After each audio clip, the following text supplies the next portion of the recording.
I'm operating under the presupposition that you can tell what people believe by watching how they act. I don't care what they say.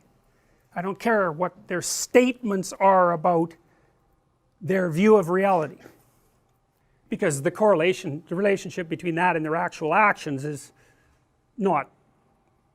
certainly not perfect, and sometimes doesn't even exist. One thing I've noticed is that no one argues with their own pain. Everyone who hurts acts as if they believe that pain is real. So we could say the ultimate reality is pain. That's how people act. It's in keeping with the claims of many religious traditions. The Jews are always recollecting past pain. I mean, the Christian God is a crucified person. I mean, there's a fair bit of pain there. For the Buddhists, the fundamental maxim is that life is suffering, and it seems to me that there's a metaphysical claim there. And the metaphysical claim is that pain is real.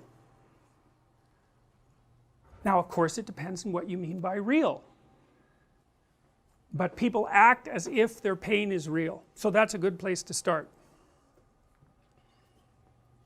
Now, that poses a problem.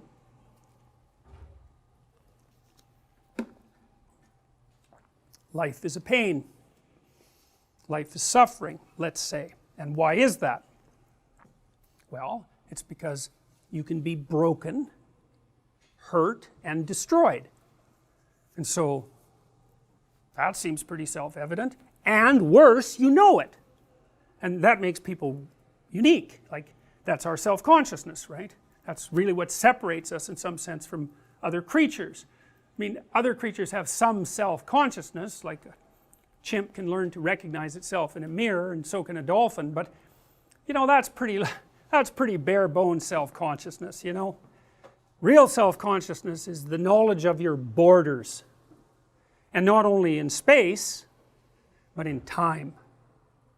And as far as I can tell, human beings are the only creatures that have discovered the future. And that's really good because we can plan for the future, but it's really bad because, the future's finite, and that's a big shock to the old system.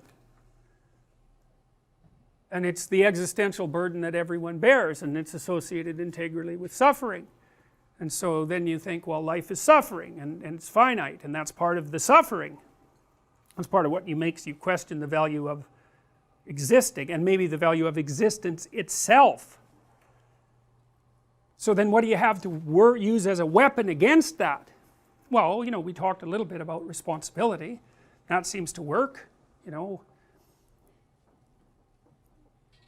The amount of responsibility that you adopt in relationship to things seems to increase your meaningful engagement. And you might say, well, what's the most meaningfully engaged activity? And you might say, well, how about a little reduction in the old suffering?